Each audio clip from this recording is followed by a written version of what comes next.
I forgot my responsibilities. Okay, here we go.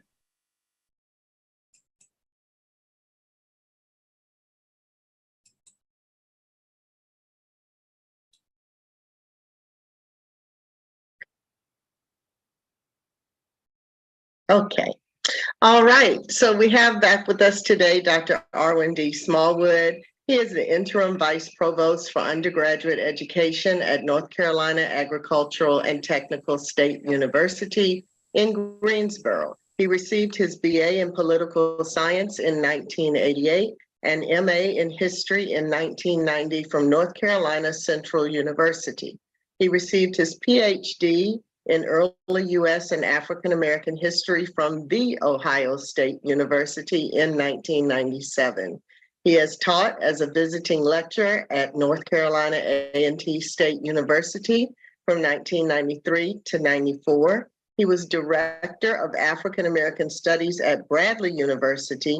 He taught in the Department of History at the University of Memphis and helped build its PhD program in African American history.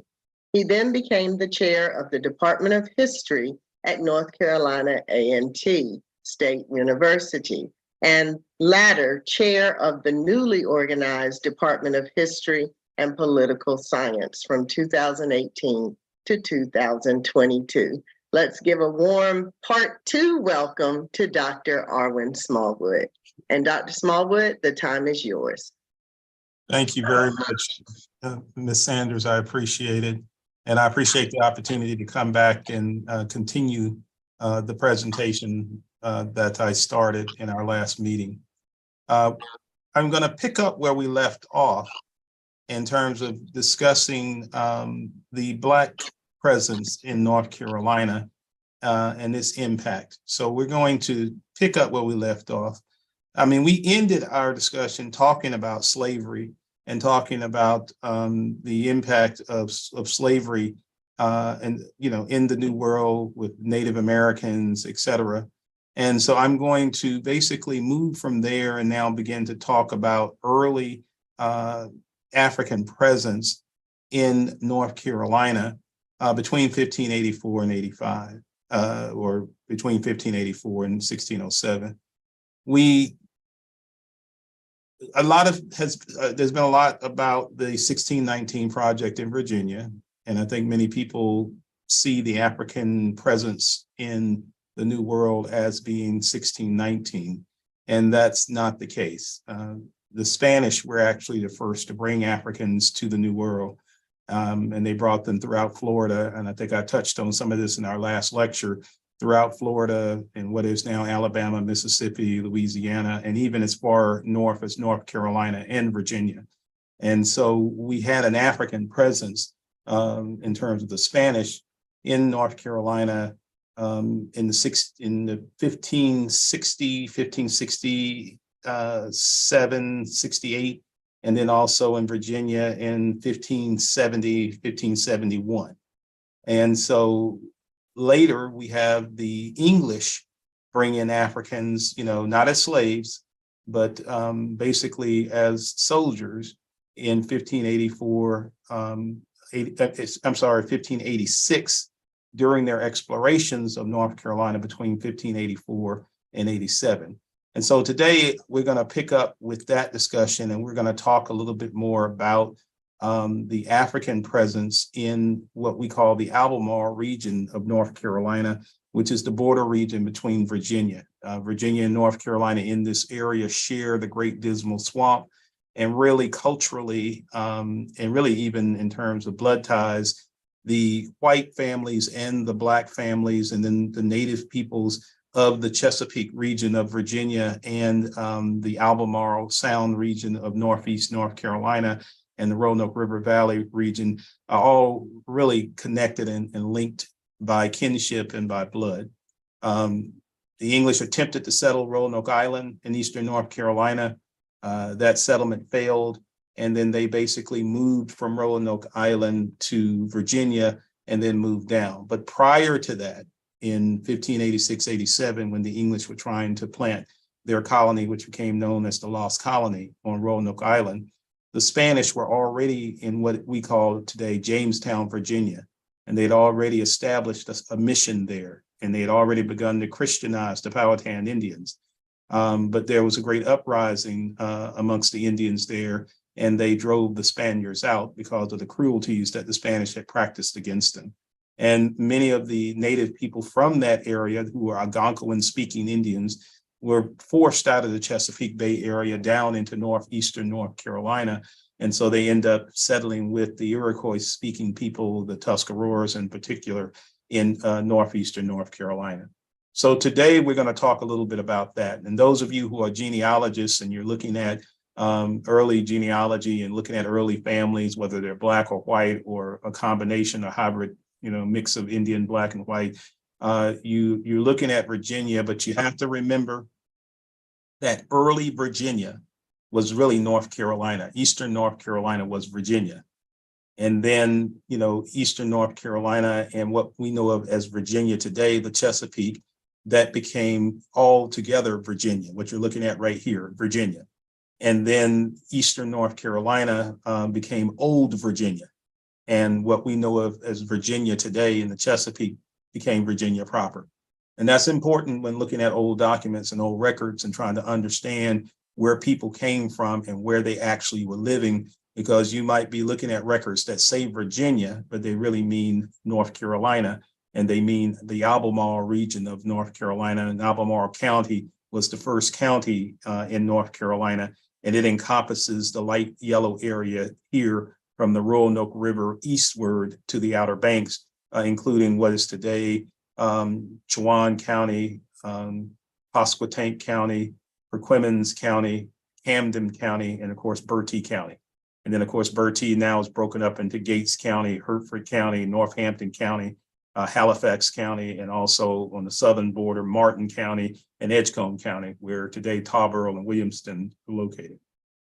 So it's important to understand this is the map that was drawn in 1584 when the English came to the region. We talked last week about early native cultures and native people. I pointed out the Haudenosaunee or the Tuscaroras and their influence in Virginia and North Carolina and their great confederation. So when the English are coming into the region, they are encountering native peoples that are already there. And the largest group of native people are going to be a number of Algonquin groups that have been displaced by the Spanish, who had invaded the Chesapeake Bay area of Virginia and what we call Jamestown, as I said before, as early as 1570 and 1571.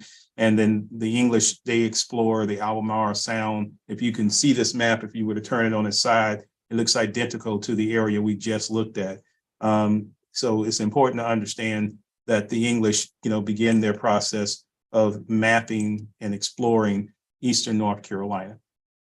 And those of you who joined us last week and were present at the lecture last week when we talked about the Spanish and we talked about their campaigns in the Carolinas and their attacks on native villages, you'll see that these structures look familiar. Now, those earlier structures were drawn by Spanish priests and Spanish conquistadors and explorers when they were attempting to colonize North Carolina in what we call the northeastern woodlands, and they failed. These drawings are by John White and Ralph Lane, who that original map that you just saw here, they map Eastern North Carolina and go as far now north as the Chesapeake Bay of Virginia, which is to your far right, but they explore all of Eastern North Carolina and they start mapping the villages and the communities of the native peoples that are there. And they do a very good job of documenting the culture, the food ways, the religious practices, but they do a great job of documenting the native peoples of Eastern North Carolina during that particular time period. And as I mentioned to you before, you have a number of different Algonquin-speaking groups that are scattered throughout Eastern North Carolina, but the dominant groups in Eastern North Carolina are going to be Iroquois people. And starting up in Virginia on the Nottoway River, you're going to have the Nottoways, and then the Meharans along the Meharan River, and then the Tuscaroras in Eastern North Carolina and the coastal plains all the way down to the Cape Fear River. But all of them would have lived, in villages that you see these elongated houses, they call them long houses. And there would be multiple generations of people living in these long houses. You would have, if they were still alive, could be great grandparents, grandparents, parents, and children all living in the same household. And when you had an addition to the family, you needed more space.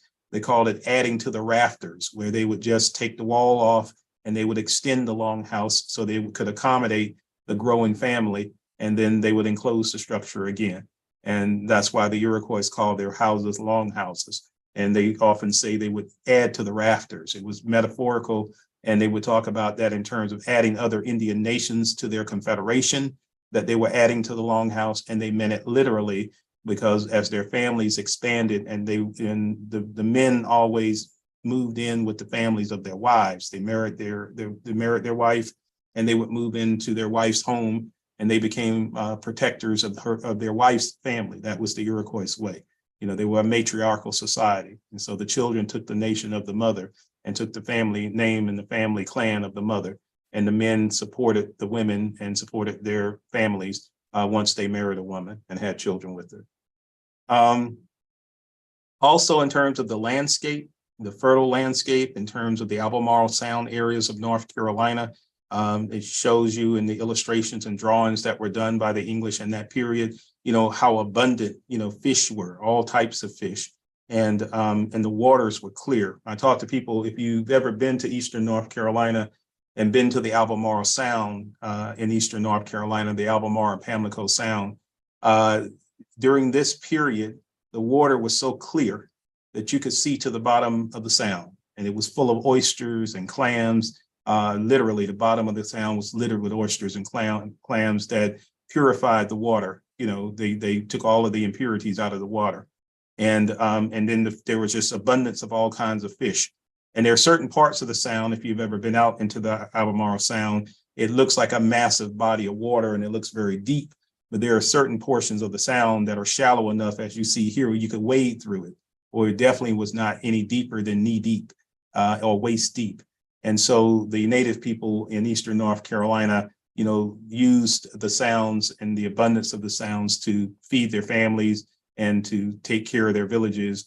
And they had a very, very good life, very fertile region with tremendous amounts of foodstuffs. It's important to understand, and this will come to the African-American presence, and one of the changes that they make to native peoples and cultures is that when the English did their explorations and they mapped the region and they made these drawings of Native Americans, everywhere they traveled between 1584 and 1587, they spread disease. If you look at those earlier maps and you see the villages that they documented on the maps, every village that they visited, all of the people, men, women, and children, particularly older folks, began to die wholesale. There's just entire villages would die. And so it became so terrible and so bad that when the English were exploring parts of Eastern North Carolina, particularly in Bertie County along the Roanoke River, when they came to villages, the Indians would retreat into the forest. And of course, on the Roanoke River at what we call today Indian Woods, they attacked the English and drove them out of their area back to the Outer Banks because of the massive loss of life from just talking to the English, just interacting with them, trading with them. That trade spread disease, and whole villages that were full of children and old people and men and women became, you know, basically abandoned because so many people died from the European diseases that were spread by the Spanish. And I wanted to note that as well, because not the English, but not only did the English spread disease between 1584 and 87 when they explored and mapped Eastern North Carolina and Southeast Virginia, but the Spanish did the same thing. When they were attacking these villages, we saw that last time, and they were killing chiefs and killing clan mothers and taking children and killing children, they also were spreading disease. And so they had a tremendous impact on the peoples in North Carolina and in the hemisphere in North America during the same time period. This will be felt not just in what we call the Albemarle region, the Chowan River northward to the Great Dismal Swamp and the border with Virginia along the Chowan, Meharon, Nottoway, and Roanoke rivers, but it's also felt in the central coastal plains along the Tar River and the Neuse River as well, because they explored all of Eastern North Carolina and mapped all of it. So the Pamlico Sound region, they spread just as much disease and have just as much of a negative impact on the various native peoples in the southeastern part of North Carolina as they did in the northeastern part of the state, and all the way down to present-day Cape Fear River, in and around the area where Wilmington is located, but basically in and around this area. And as you see, the Cape Fear River really starts in the Greensboro area. That's the source of the Cape Fear River. And it's really two rivers, the Deep River and the Ha River. And then they drain on down into the Cape Fear and drain out in New Bern. But this region was the heartland of the Tuscarora Nation that was in eastern North Carolina.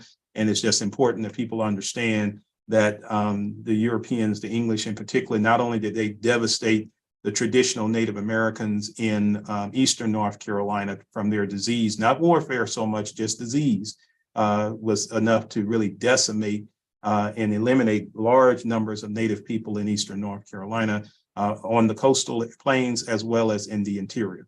And then remember, most of these coastal Indians that we're talking about that you see on this map, who were Algonquin-speaking people, most of them are being pushed down out of Virginia when the Spanish are up in Virginia in the 1570s, and they're fleeing the violence from the Spanish, and they're moving into the coastal plains and the outer banks of eastern North Carolina. If you know most of eastern North Carolina, and you see these heavy gray areas on this map, much of the eastern part of the state is swamp. It was more swampy in colonial times and first contact times, but still the Great Dismal Swamp is one of the largest swamps in the Southeast, along with the Alligator Swamp along the Alligator River and the southern banks of the Albemarle Sound. And then in terms of villages on the Outer Banks themselves, I mean, just like today, Native people did not choose to live on the Outer Banks. They would go there to summer vacation and to get seafood and gather seashells. But because of hurricanes, I mean, it was not necessarily an ideal place to have a permanent settlement. Native people were quite familiar with hurricanes, and they would come into the interior. And as you see, the Tuscaroras were well in the interior, but they would canoe out and go frequently to the Outer Banks, to both search for seashells and to also gather seafood and have clam roasts, etc. When the English came, they found piles, mountains of clam shells along the beaches and on the beaches, because Native people would go out and they would spend a good part of their time in the summer out gathering clams and having clam roasts and bakes. And they would, of course, just have the shells, and the shells would just mount up. In fact, many of these mountains of shells that were found would be used later to make the roads, the road that stretches from the northern Outer Banks to the southern Outer Banks on the road, on the islands, on the Outer Bank Islands. They would use those seashells to make some of the first roads. You see here too the different Indian groups that are listed. And if I didn't quite touch on this, most of these coastal Indians, particularly the Munchapunga Indians, the Bear River Indians, the Mattamuskeet Indians, even the Choanoke Indians and the Yilpin, most of these coastal Indians became mixed with African Americans. And we're going to talk about, the African presence in just a second, and how they come to be in North Carolina some 30 some years before they end up in Jamestown at 1619. Because if you look at the early maps of the English drew of the region, you don't see Munchapunga Indians, and you don't see Bear River Indians, and you don't see Mattamuskeet Indians. You do see the Choanokes and the Hatteras and some of these other groups, the Roanoke and the Core, but these three groups in particular did not exist. They were different Indians, but because of the loss of life and then the arrival of Africans, we're going to see some mixing early in the 1500s between Africans that were brought by the English in 1586 with these natives that were there originally. And they're going to end up creating those three distinct nations of Indians, which really are what we might call some of the first Black Indians in North Carolina, because they were really a hybrid of African and Native Americans that were from originally in North Carolina during that particular time period. This map gives you a better idea of how swampy eastern North Carolina is. It shows the wetlands, throughout what we call the Alligator River, because it was kind of shaped like an alligator, but also, the Great Dismal Swamp north of the Albemarle Sound on the border with Virginia. But you get some sense of this region and how, again, the impact that people are having. Just remember, most people today wouldn't build a house in the middle of a swamp, and so Indians didn't want to build their houses in the middle of swamps. They built their houses, on high ground at the mouths of rivers because they did use the rivers to get around for canoeing, but they did not want to put their house someplace that would flood. They wouldn't put their villages someplace that would flood, nor did they want the villages out on the outer banks where they could be destroyed by hurricanes. So they had summer houses out on the coast and they had villages, on the high ground. But as you see, most of Eastern North Carolina was swampy. So once we see that die off of native people, when Africans are introduced, there will be a growth in terms of a mixture between these Indian and African people, because many Africans were resistant to European diseases because they had been exposed to them before. The last thing I'll mention about Bertie County is my home county, and you see that red X there. Bertie County was home to Tuscarora Indians. All of these interior areas, I've shown you their territory before. And Bertie County, Moratuck, and these towns here, Moratuck is Indian Woods. That's where I grew up. So my little community there on the Roanoke River has one of the longest, most, recorded histories of any place in North America.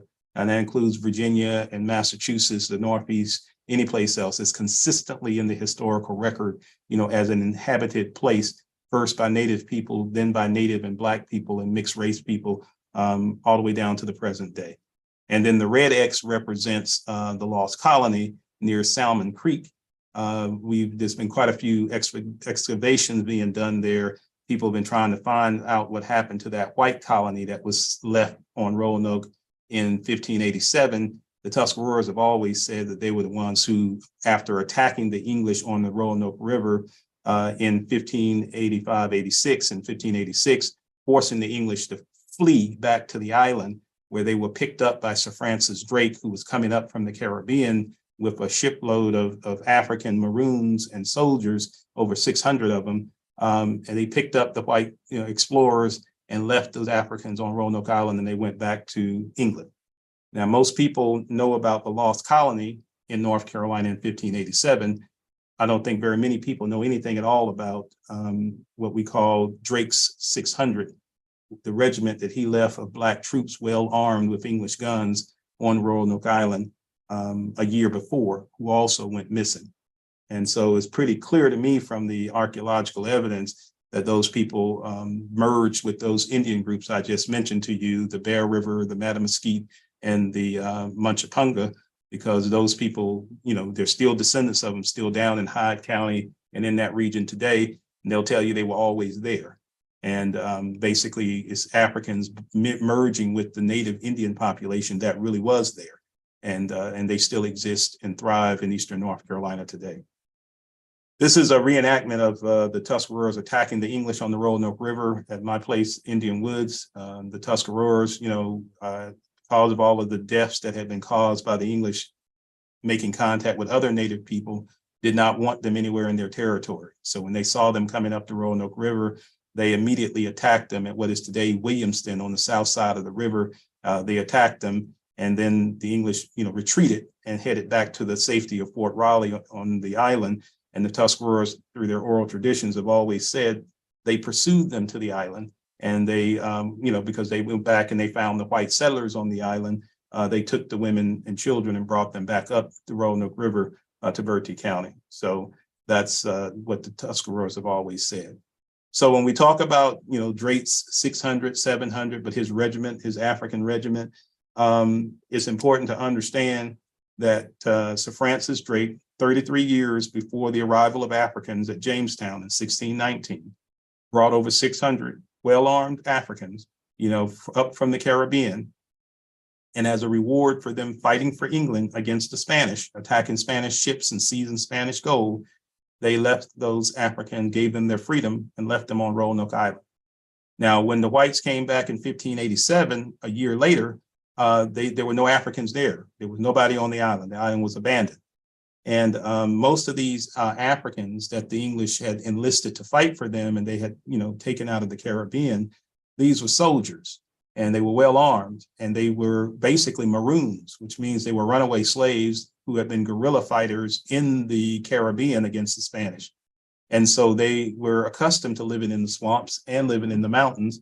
because that's how they escaped the Spanish in the Caribbean and in various parts, of the Caribbean and even in Florida. And so when they came to, were left by the English on Roanoke Island, they basically, did what they always had done. They survived in the swamps. And they did end up, pairing up with the Indian peoples that were left there. In some cases, they might have taken Native women, but they basically created a new nation of people and a new group of people, which again, as I mentioned to you before, those Bay River, Mattamuskeet, and Muchapunga people, those are what we call Black Indians. And they, I believe, are descendants of these Africans that were left. This is an illustration of the fleet that Drake sent from England. It shows the route from England along the coast of Portugal, down by the coast of West Africa, where they turn by the Azores Islands and head out across the Atlantic Ocean. You see the fleet in the middle of the Atlantic. That fleet goes into the Spanish Caribbean. All of the Americas were controlled by the Spanish at that time, and they basically attack Spanish islands in the Lesser Antilles and in the Greater Antilles, seizing silver, seizing gold, taking materials. And as they attacked these islands and these settlements, when they found Africans, they promised Africans they would give them their freedom if they would fight for England. And so by the time the fleet reached to Cuba and to Florida, they had amassed an army in the Bahamas and in Florida. They had amassed an army of over 600 men, a regiment that they had used to pretty much plunder the Spanish throughout the Caribbean and any other Spanish ships they found on the high seas. As they had promised, when they got to North America, they did stop at Roanoke Island, where they picked up the explorers who had been attacked by the Tuscaroras on the Roanoke River, and they released those 300 men. They were West African, maroons, Jews, Arabs. They let those people go free on Roanoke Island. And it was a mix of people. There were Jews, there were Muslims, there were Moors, there were Africans, West Africans, and there were North Africans. And then there were Native Americans from the Spanish islands in the Caribbean, from places like Puerto Rico and Cuba, but Indians who had been basically running away and taking up with the Africans, to fight against the Spaniards who had taken control of their islands and enslaved their people. So this was a mix, an eclectic mix of people, which if you've ever heard of a group called the Melungeons, who are in the mountains of Tennessee, Kentucky, North Carolina, Virginia, West Virginia, home places, Barty, Tennessee, they call themselves Melungeons, and they have many characteristics. They have a mix of, Jewish characteristics, Islamic characteristics, mixed race, African, Indian people, as well as European. So there's like a hybrid, a mixed people. And there's a bunch of these communities all throughout Tennessee, Kentucky, eastern, southeast, and eastern Ohio, Pennsylvania, western Pennsylvania, West Virginia, all throughout those areas. And then even descendants of some of these people, of Tuscarora's people in New Jersey and places like Malwa, where the Ramapo Mountain people are, who are a mix of Delaware Indian and Tuscarora refugees who moved to the region after the Tuscarora War. So it's important for you to understand, which many people don't know and understand, that contrary to what is said in the 1619 project, that there were Africans, already here. The Spanish had brought them way before, even back in the early 1500s, late 1400s, Africans had come with the Spanish to the Caribbean and to Central America, helping them to explore that region. In fact, Jacksonville, Florida, which was a Spanish settlement called Fort St. Augustine's, was an all-African staffed garrison. There were all African soldiers there in Fort St. Augustine's. And they used those Africans to pacify the Indians, which would be the Creeks and Cherokees and Choctaws. Also, what we call today Paris Island, in South Carolina, that was a Spanish settlement as well. And it had a significant number of Africans in that settlement as well. So again, I think that, we need to acknowledge this and understand that the African presence in what became the United States of America, from Florida, up to the Carolinas and Virginia, really predates 1619 by some time, but certainly in North Carolina, our African population, African-American population, predates Jamestown by at least 33 years. And it's just important that we all understand and acknowledge that. But we do see the absorbing of people and the merging of cultures. We do see in particular the Tuscaroras, who are the dominant group in the region, absorbing native groups that have been decimated by English diseases that have spread throughout the region. And they also absorb Africans that have been brought and left in the region. And then, of course, poor whites that will be, brought in the region later. And beginning with the Roanoke Island settlers, 100 and some Roanoke whites that were left at Roanoke a year later in 1587, after the Africans were left in 1586. The Tuscaroras are very clear in their oral traditions that they were the ones to absorb those people because they considered Roanoke Island to be part of their territory, and they didn't want the people settled there, and they took the people. They killed the ones that resisted, and they took the others with them back to their settlements on the Roanoke River in Bertie County, and they intermixed with them. And that's kind of documented in two ways that I'll mention very briefly. One of the things we see with Tuscaroras by the start of the Tuscarora War in 1711 is that there is a creolization of Tuscaroras in particular, but native people in eastern North Carolina. They are a hybrid of English, African, and European. Many Tuscaroras carry what is called the Tuscarora eye. And these were Tuscarora Indians who had green eyes, blue eyes, or gray or hazel eyes. And what you would find is that even amongst African Americans, we call them triracial isolates, among African Americans, even today, throughout places like Bertie County, Hosky, down even into Robeson County, but throughout eastern North Carolina, you'll find African Americans who are descendants of Tuscaroras, and these people who still carry what we call the Tuscarora eye, which is blue eyes, green eyes, gray eyes, et cetera. I had family members. One of my mother's first cousins was a Bond, and he was dark skinned, very dark skinned, as dark as the darkest skinned African, but he had straight Indian hair and he had piercing blue eyes. And I never forgot it as a child because it was striking to see someone, who was that dark with eyes that are piercing blue. And that was not uncommon. The Tuscaroras that intermarried with the Ramapo Mountain people in New Jersey, same thing, dark-skinned Tuscaroras with piercing blue eyes. And it was not uncommon also to see fair skin, some it's fair enough to pass for white, but they have blue eyes, green eyes, and families like Williams. I'm not saying Vanessa Williams is connected to these families, but the Williams, the Freemans, Rascos, there are a number of families out of eastern North Carolina and Bertie County that still carry the Tuscarora eye even today, where they have green eyes, blue eyes, gray eyes, or hazel eyes even today, down to the very day. Very strong in the Freemans and the Rascos, very strong in those two populations, but a number of families that carry those traits. So, question 2. Europeans settled in North Carolina and Virginia. How did Blacks and Indigenous people collaborate and build communities, both separate and together? And the answer is settlements and plantations, indentured servants and slaves, white, African, and Indian, did merge and interact in swamps like the Great Dismal Swamp and the Alligator Swamp.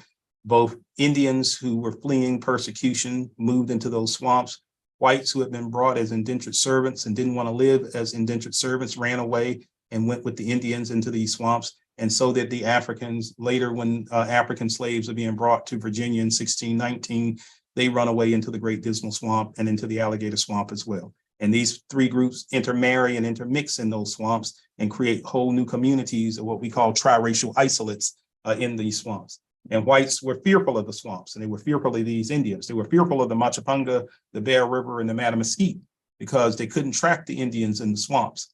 And the swamps are like the desert. There are oases in the swamps. There's highland in the swamps that you can build houses on and grow crops on. They protrude out of the swamp, out of the wet waters of the swamp, and you can actually live quite comfortably. And many of these Indians knew where these places were. They took the Africans there and the whites that ran away there, and then they all had communities and villages where they lived and thrived in those swamps. But you had communities of mixed race people on the plantations where white indentured servants and African and Indian indentured servants are being forced to work together. and being either forcibly mixed together or they're mixing together voluntarily because they're sharing the same condition. You had them in the swamps where they were maroons and they were running away. And then you also have them in the frontier because native people didn't care what your race was. They didn't care about black, white, or other Indian. The women carried the bloodline. So a woman who was of Tuscarora origin or another nation, Powhatan, or, Mattaponi or Pamunkey in Virginia, she took a husband and she could choose any man she wanted. And once she chose that husband and she had a child with that husband, that child was a part of that nation. That child was Tuscarora, that child was Pamunkey, it was Mattaponi, it was Munchapunga, it was Bear River. That child took on the nation of her mother. And it didn't matter what the child looked like. Child could be born as dark as the darkest skinned African, but her mother, his or her mother was Indian. And so that child became an Indian. So it's important to understand, something about this. So on the frontier, you have mixed race people who are fleeing enslavement. Once their servitude was up in Virginia in 1619, they went to the frontier to try to make a life. So you got communities of mixed people leaving the plantation, moving to the frontier, starting their own little towns and settlements, and they are mixed. And then you also have the native nations that I just described, where Indians took in blacks, they took in whites, they took in other Indian groups, and they intermix with them. They become kin by marrying their women, and they are taken in and married in. And they are, as far as the natives are concerned, they are their nation. They are Tuscarora or whatever their nation is. This map is jumping ahead in time after that period, unsettled period in eastern North Carolina, where, Roanoke Island is destroyed and the people are absorbed by the Tuscaroras and the Indians of eastern North Carolina. The Africans have, basically moved into the swamps, the alligator swamp of eastern North Carolina, and mixed with what was left of those Indians that were devastated by disease. Then we have 1607, where the English go to Jamestown and have a successful settlement there, and they expand out from Jamestown, into eastern Virginia and southeast Virginia, and they send expeditions down, one looking for the lost colony, but also looking for additional land to settle and to conquer. And so they will attack the Algonquin-speaking peoples in northeast North Carolina, that's on the southern part of the Virginia settlement, and they will begin to expand into that region. Well, remember, in 1619, there was not legalized slavery. In 1619 in Virginia, there was indentured servitude. And so when people finished their servitude, which could last from 4 to 7 years, they were free. And so in the Virginia settlement on the eastern shore, over where Delaware and the eastern shore in Virginia on the east side of the Chesapeake, there were large numbers of African Americans who had finished their servitude, became free people who actually bought land and owned land in Virginia and on the eastern shore. And they had their own tobacco plantations. They had their own indentured servants who were white, Indian, and African, and they were thriving and living in the Virginia settlement alongside white plantation owners. It was only when the white plantation owners decide to make slavery a race-based institution, and that anyone who was of Negro, had Negro blood, or was of African descent, that those people would be considered or classified as Negro and classified as slaves, that those people began to leave.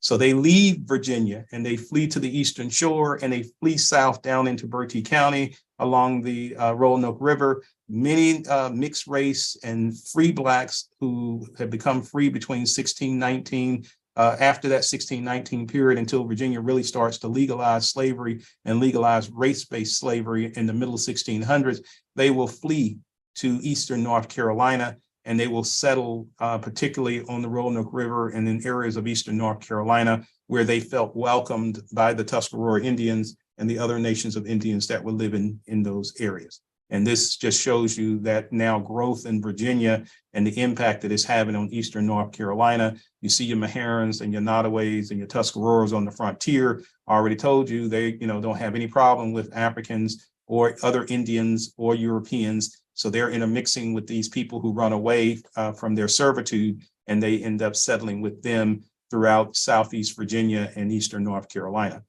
So you have a very fluid community and situation, even as the whites become more aggressive and they continue to expand southward in and around the Great Dismal Swamp. Remember, though, there are whole communities of triracial isolates living in the Great Dismal Swamp because the whites can't track them in the swamps. Their dogs are of no use to them in the swamps. And when the whites come into the Great Dismal Swamp, they don't leave the Great Dismal Swamp. Those triracial isolates and Indian people, Indian Black people, maroons that are living there will kill them, and they don't go back. You come in, but you don't go out. If you're a runaway white indentured servant or a runaway slave, they'll give you an option to live with them or die, because you will not be allowed to go out and betray where they're living in the swamps to the whites so they can come and enslave and kill their women and children and their men. So they're not going to allow you to do that. So you have these sovereign places, the Great Dismal Swamp, the Alligator Swamp in Southeast North Carolina. You have these communities of Blacks. In fact, before the Tuscarora War, throughout the 1600s and right on up until 1711, when the Tuscarora War breaks out, the Alligator Swamp, which is just south of the dark gray there near the Alligator River, the Machapunga, the Bear River, and the Matamesquite Indians, which I've already told you were Black Indians, they were mixed, with Africans. They were so terrible. I mean, in terms of their raids on white plantations and white settlements, and any ships that came through the area, they would attack the ships. Remember, there are certain parts of the Sound that you can wade in the water knee deep and waist deep. They would attack the ships and take everything and everybody. They take the women, white women off the ships. They take all the goods, the guns, the gunpowder, everything. And they just could not control the region. And as late as the start of the Tuscarora just before 1711, I would say, in the late 1600s, 1690s, the English government of North Carolina in Edenton complained to the Tuscaroras that, boats were being attacked and goods were being taken, and women and children, white women and children were being taken. And they told the Tuscaroras to stop, to force the Bear River Indians, the Machapungas, and the Matamesquite Indians to stop these raids. And the Tuscaroras reported back to them that they are sovereign people, that they have no control over them, that they can do whatever they like. Now that's, later during the Tuscarora War, we know that they were part of the Tuscaroras Confederation. So whether that was entirely true or not, we can't say. But the Tuscaroras said, well, they come to our villages and they take our women and children sometimes as well. But during the Tuscarora War, all those groups, the Core, the Noose Indians, the Matamesquite, the Bear River, the Machapunga Indians, they were all part of the Tuscarora Confederation, and they wreaked havoc all through Eastern North Carolina, burning courthouses, burning schools, destroying plantations to free their people from slavery. They wreaked all kinds of havoc in Northeast North Carolina, in the Albemarle region, and also in the Alligator Swamp region of Eastern North Carolina. So we see acceleration of settlement in those places that were safe for white settlement throughout Virginia and North Carolina. And as I said before, be careful with your genealogy, because Virginia and North Carolina can be and are often seen as one and the same place, okay? And then they are split much later. I think it's 1728 when William Byrd of Virginia draws the dividing line between Virginia and North Carolina. And originally, they always made the line south of where it currently is to include the Albemarle Sound, that all of the Albemarle Sound and what was called Albemarle County, which included Bertie County, and I said those Northeast counties, all of Virginia always claimed that territory and said it was part of Virginia. But the new line, the line that we accept as the boundary today between Virginia and North Carolina, excluded the Albemarle region and gave that back to North Carolina. So as that settles down and the settlements grow, the acceleration of the African slave trade grows, and more Africans are going to be brought into Virginia, into the Chesapeake area in particular, but also into Maryland, Delaware, even in New York. I think a lot of people don't understand that slavery was legal in all 13 colonies. So Massachusetts had slavery, New York had it, Rhode Island, Connecticut, Delaware, Maryland, all of these colonies had slavery. And so you have slavery and slaves being bought and sold, and particularly Indian slaves being bought and sold all along the Atlantic seaboard from Georgia all the way north to Massachusetts. But I think I mentioned that in our last presentation, though it is important to note and understand that there was a major distinction between the Northeastern Indians, and the Tuscaroras were Northeastern Indians, along with the Powhatan Confederacy, what was left of the Powhatan Confederacy, the Mattaponi, the Pamunkeys, the Nesman, the other Indians that were part of that Powhatan Confederation. They were all confederated, and they all stood against slavery. When slaves ran away from New York, ran away from Virginia and Maryland, the Iroquois would take them in and they would never give them back.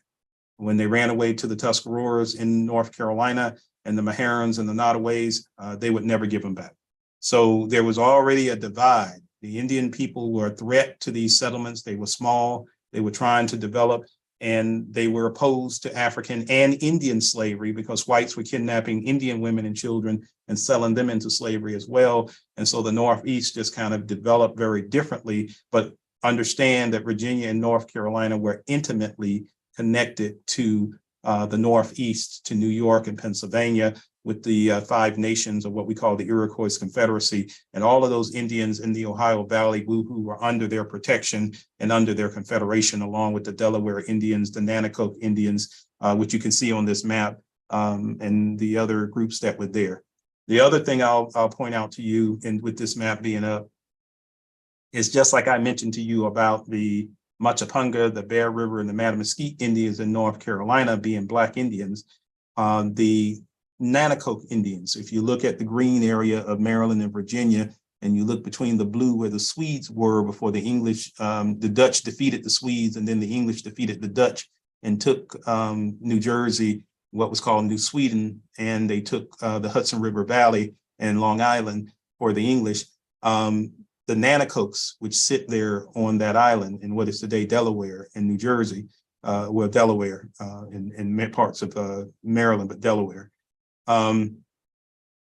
Jefferson said that the Nanticoke Indians were the darkest Indians in North America, that they were so dark they looked like Africans. And as you see on this map, they were a major nation of Indians, and they were supported and confederated with the Iroquois, but they were so dark that they were basically Africans. So there's the understand in early America, particularly during the colonial period, that line between what was considered Black and what was considered Indian was a very murky line that really, moved fluidly back and forth during that particular time period. So again, I think I'm starting to run close to my time, so I'm going to very quickly do this. I'm going to be given time, but I want you all to understand, if you get these basic concepts out of this second presentation, that's going to be very important to understand. Number one, that there was, before the African slave trade, there was a Native American slave trade. Now, the Spanish started the Native American slave trade in the 1500s, in the late 1400s, early 1500s. They immediately, Columbus, on his first voyage to the Caribbean, immediately seized Native women, raped Native women, and they seized them and took them back to Europe, back to Spain. And then there was a brisk trade in Native women in particular, but Native Americans during that time, in which they sold the Native women off as concubines and as sex slaves. So there was a brisk trade by the Spanish. And it was not just in the Caribbean and in Central America and South America. They even came along the coast of Florida, South Carolina, North Carolina, Virginia, and they were constantly taking men, women and children. The men they take to the Caribbean to work as slaves. The women they would take, the women were prized. They take the women and they would sell them in Europe, like I said, again, as sex slaves. So there was a brisk Native American slave trade happening with the Spanish, for almost 100 years before the English got on the scene. But then when the English came, the English initiated the slave trade, particularly working with the Cherokees and the Creeks and the Yamasees in South Carolina and in North Georgia, the backcountry of South Carolina and Georgia. And they were kidnapping Native American women and children and selling them off in slavery. And the English would ship the Native men to the British Caribbean, to Jamaica, St. Kitts, Nevis, Barbados, and they would keep the women, and they would bring African men up from the Caribbean who had been seasoned in the British Caribbean, and they would breed them with the Native women that were in Virginia, North Carolina, and South Carolina.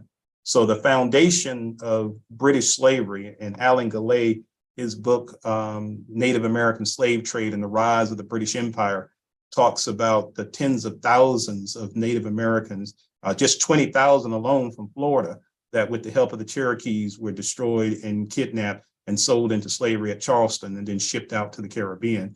But there were tens of thousands, hundreds of thousands, and with the Spanish, millions of Native Americans who were shipped away as slaves during this period. In fact, that's one of the reasons for the Tuscarora War, is that once all of the weaker Indians in South Carolina, Georgia, and Florida, after they had been kidnapped and sold off into slavery, the only things that were left was the powerful Indian nations, the Tuscarora Nation, Meherrin, and Nottaways, and the Powhatan Confederation. So the Cherokees and Creeks and Yamasees forged an alliance and basically went to war against them to attack them and basically sell their women and children off into slavery, to basically, to do that. I believe I'm out of time. I will answer this question, but then I will allow 4 questions. But the last Dr. Smallwood, yes. How many more slides do you have? Well, there's still a good, let's see if that's 20, it's still a good 25, 30 slides. So I won't go through the rest of the slides. We can ask questions here, answer questions here, but just go ahead and take 5 more minutes, and then we're going to do our announcements, and then we'll come back to the Q&A. Okay. All right. But this last question here, because I think if we get this out of my presentations, one, how that world, existed, and it was a very fluid world. And it was not predetermined that the whites or the English were going to dominate the society in the way that they did. The Indians were quite powerful, but the using of Indians against other Indians, the using of the Cherokees, the Creeks, the Yamasees, against the Tuscaroras and their allies to destroy them and enslave them, really, once one group was destroyed and weakened, then the other group would be attacked, because as soon as that war was over, the Yamasees were attacked and they were destroyed and enslaved. That's really what allowed for the English to really take off in North Carolina, Virginia, and in South Carolina. But prior to that, they had made very little progress from their arrival in the late 15, early 1600s until the Tuscarora War in 1711. They had made very little progress in terms of expanding out from the coast because the Indian nations were too powerful.